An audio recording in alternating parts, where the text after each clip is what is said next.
Hi, I'm Frank Sepko. I'm the founder and CEO of Northeast Sales Partners, a marketing agency and business consultancy located here in northeastern Pennsylvania. Michelle Grossbauer is my sister, and she asked me if I would participate in this school project. Questions being asked regarding entrepreneurship and the challenges that people find when they're thinking about going into business and some of the hurdles that they may have to overcome in that process. Okay, so the first question is, how do you find customers?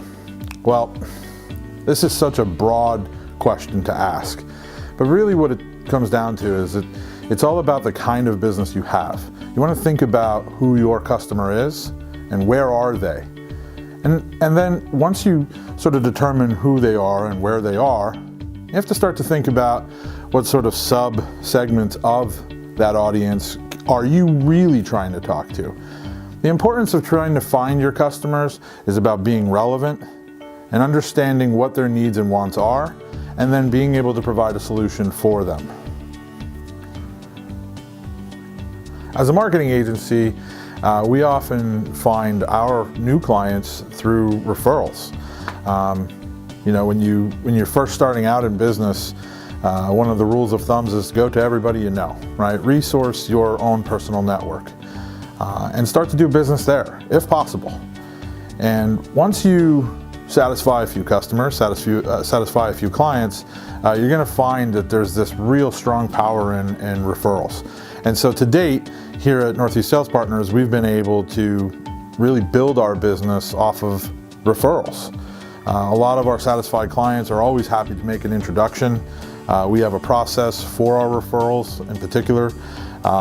And another strong source of new business for us is networking. Get involved in network groups. We join different clubs around the area, business clubs, and we make sure that we have a presence there on a regular basis. Consistency is important in any messaging that you offer your audience. And the more that we get out there and the more that we talk to people, the more people will start to remember us when a topic relevant to my industry comes up in conversation, and they're more likely to recommend us because we're going to be on top of mind. How do we market ourselves? So, relative to the answer to the prior question, we just spend a lot of time providing a lot of content for our audience. New businesses are constantly looking for information on how they can grow. Businesses that have been around for quite some time that tend to run stale, if you will, or have hit their plateau in business. They're looking for new ways to strategize. They're looking for the little cues that can help them grow their business. And so what's really worked for us in regards to marketing is being able to provide free information. And it's positioned ourselves as an authority within this industry. We've been able to gain trust because we're willing to give, and in return, they're willing to give us their business. So that's been a really strong factor for us, is being able to put out free content, free information. We participate in free workshops. We offer up pro bono sessions with clients, and that's really been a very effective way for us to market ourselves. Starting out in business, how can you project trust so that your customers or prospective customers will want to come and give you business? You know, today, unlike if we went back 15 years ago, today we have such a tremendous opportunity to offer transparency into our businesses using platforms such as Facebook or Twitter or Instagram. We have the ability to give people an inside look at our businesses and really give them an opportunity without having to know somebody else. We give them the opportunity to see who we are, how we do business.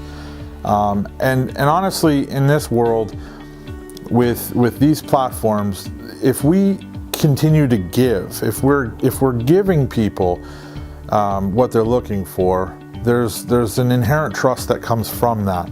So let's just say we're starting a shoe store, for instance.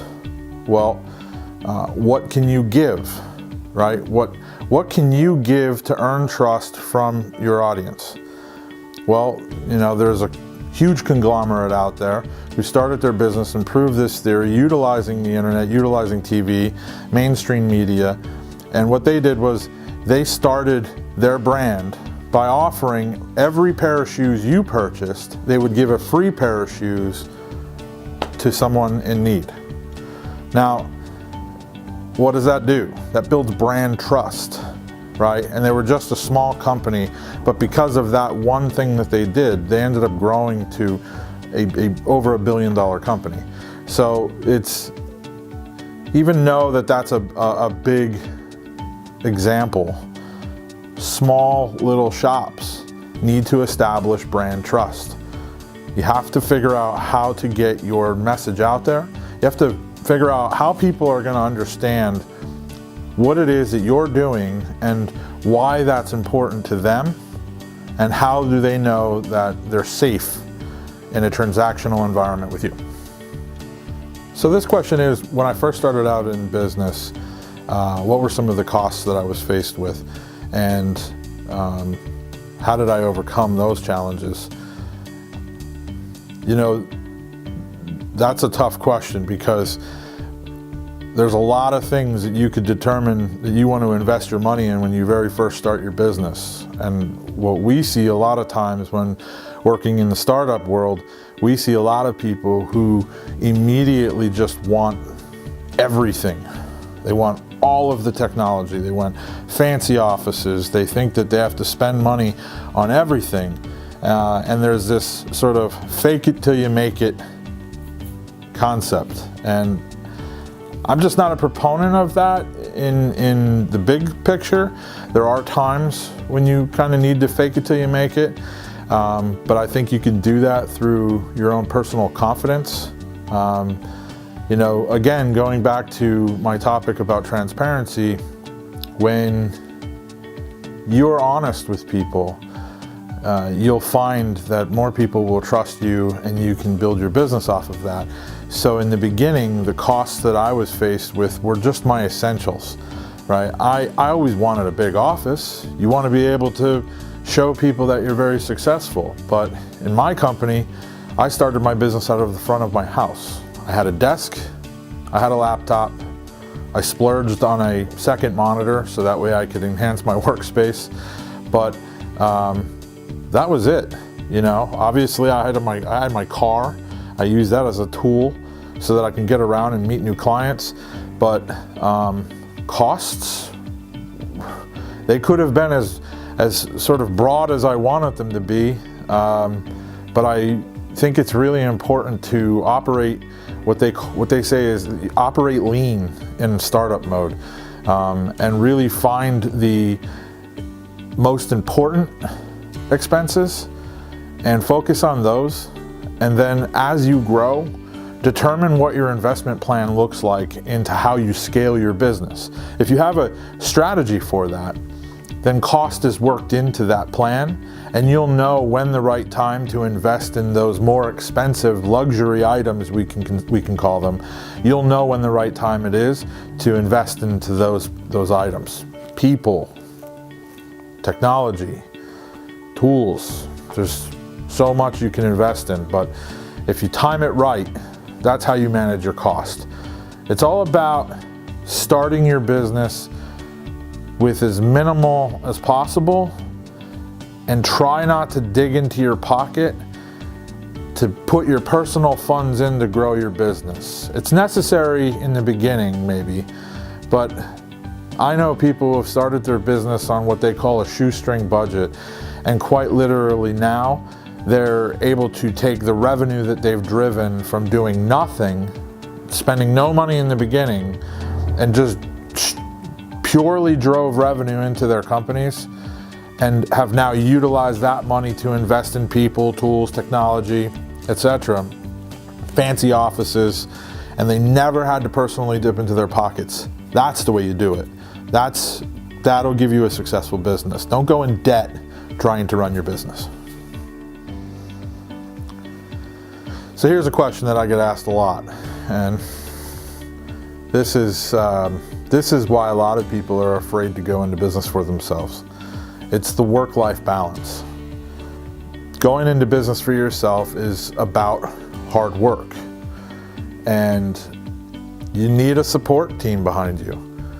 So when I first started my company, as earlier I mentioned, it was out of the front of my house. And it was hard because 2 rooms over from where I was, my family was enjoying watching movies. They were laughing and having a good time. And, you know, I found that during the day I had a lot of client work, and in the evening was my time to expand on knowledge, tap into networking, take advantage of building my infrastructure, learning about new tools, learning about things that I was going to be able to grow my business with.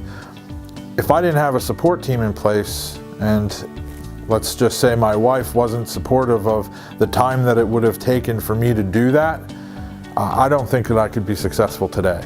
I think it would have been a very big hurdle for me to get over. I see it today. We have clients that, you know, they have, I preach to them. I say, look, you know, you're reasonably new. You've got to hustle. This is not a 9-to-5 job. You don't clock out at 5 o'clock. Sometimes I say, hey, that's halftime, you know, and at 11:30 at night when you're still working and everybody else is sort of in bed or watching TV or out with their friends, you know, it really matters on how hungry you are, and if you need to know that you have the right support.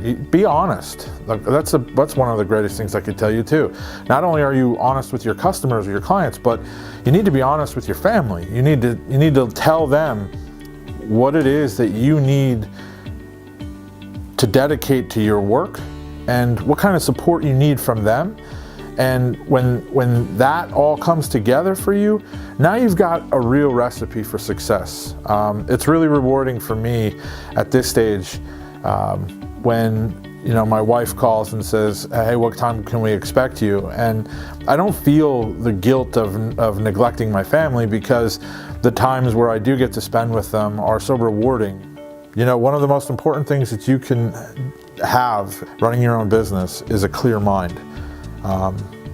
If you're able to be focused with minimal distraction, that's probably one of the most valuable assets that you can have, a clear mind.